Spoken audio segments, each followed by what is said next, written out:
Hello there, everyone. My name is Nikola, and for ESCBubble, I'm having a chance to talk with Ladybug, one of the contestants at Melodi Grand Prix. Hello, Ladybug. How are you doing? Hello, I am doing great, thank you. It's a good day today. That's nice to hear. How are your preparations for Melodi Grand Prix going? Oh, they're going pretty well. Everything is kind of set now. The show, the costume, all of that. I'm having one last costume meeting on Friday. Mhm. But yeah, it's pretty much settled. It's just to stitch it together. And for the show, the dancing and the other stuff that I'm gonna save and not reveal too soon. Yeah. I've been wanting to be on Melodi Grand Prix for quite a few years now, actually, and I've sent in quite a few contributions for at least the last 3-4 years. Especially, I did send in once as well, like many years ago, but then I had like a break where I didn't send anything, and then the last 3-4 years I've been sending every year. And I actually applied with this song for MGP 2024, and but like very late at like the process of finding the artist for 2024. And then I was talking quite a bit to Steve Carlson, which has for 10 years now been the person who recruits all the artists to the show. And I really thought that oh yeah, I might actually get in this year. But then the time goes by, and then all of a sudden I see that they post on their social medias. Thank you to all the artists that I sent in their contributions, but we have now found our artists for 2024. So I was like, oh no, not again. But then it just takes a couple of days, and I get a phone call from Stig, and he says that, Iris, I have bad news for you because, as you understand, you're not gonna do MGP 2024. But I also have some good news for you, and that is that I'm wondering if you want to do MGP 2025. And I was like, yes, finally. So, and the reason for that, yeah, it's as simple as I sent it in very late, finding the artist for 2024, and they had already kind of like set quite a few of the artists, and every year they obviously want to have like, you have the ballad, and then you have the rock song, and then you have the dark pop song, and the jolly happy pop song, and it just didn't fit in the mix. And which is why they decided to say yes to me as an artist and yes to the song, but for 2025.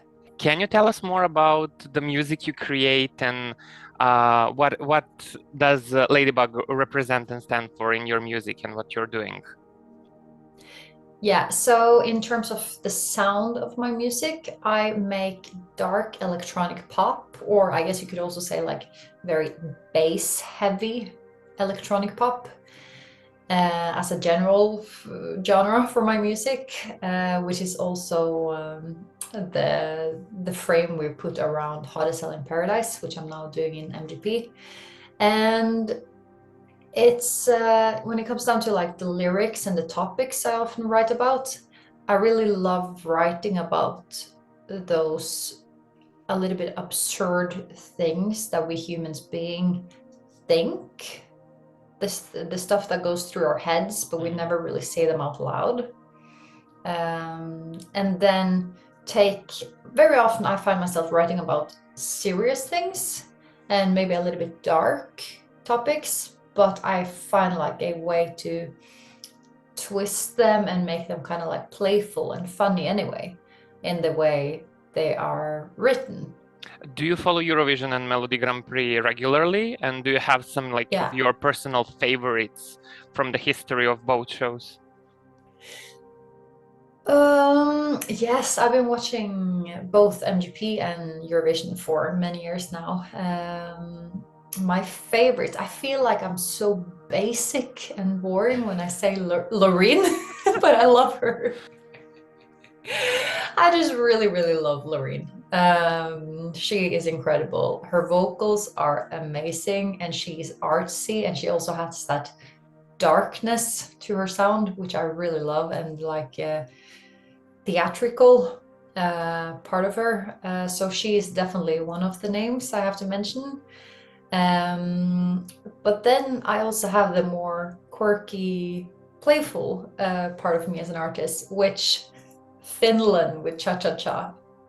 That was just iconic. I really, really love that one. And yeah, there's so many, to be honest.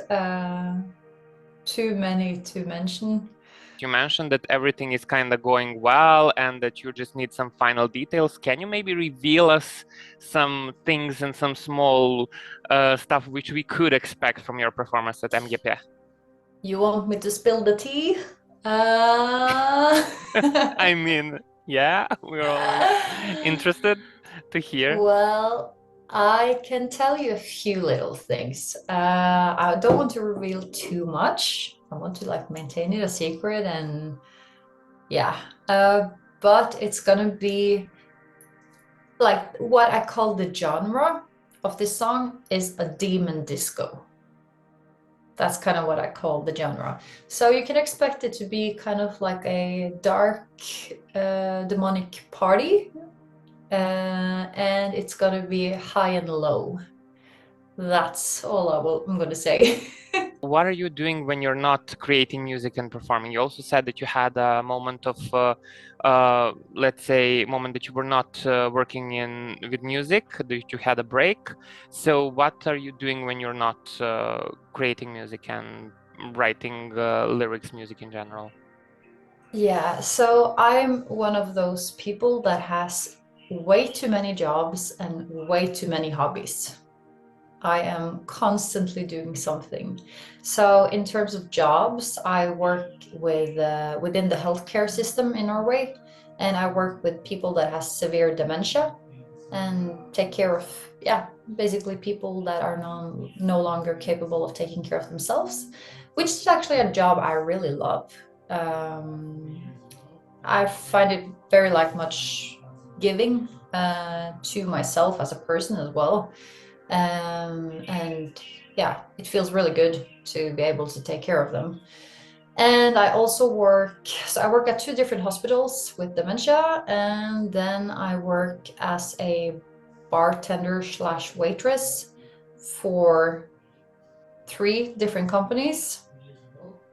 Which actually one of those companies is that every now and then they put me in the bar of Oslo Spectrum, Oh, which so is you, where yeah, Eurovision Melodi Grand Prix is taking place of, yeah, definitely. yeah. So that's like a little bit of a fun fact that I actually sometimes work in the bar where the show is gonna be, which is like so weird. That's insane. But except from yeah, those jobs and also having obviously my Ladybug project, which is my goal and my dream, and which is what like that is what I am working towards. Except from that, I also have, as I said, many hobbies, and they are all very much in the creative space. So I love dancing. I love doing aerial hoop. When I was a kid, my dream was becoming an acrobat and working for Cirque du Soleil. That's That was incredible. that was like my biggest dream ever.